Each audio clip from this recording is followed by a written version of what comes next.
مجھ سے اکثر یہ سوال کیا جاتا ہے، کیا کوئی ایسا طریقہ ہے کہ ہمارا گھر 100% شیطان سے محفوظ ہو جائے؟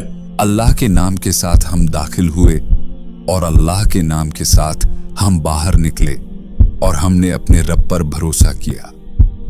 اس کا گھر یہ دعائیہ کلمات پڑھنے سے صرف محفوظ نہیں ہوتا، بلکہ وہ گھر اللہ کی رحمت کے فرشتوں کا گھر بن جاتا ہے، اور وہاں پہ وہ رحمت کے فرشتے اللہ کی برکتیں لے کر نازل ہوتے ہیں۔ Please don't forget to like, share and subscribe to Khaira Ummah Urdu channel.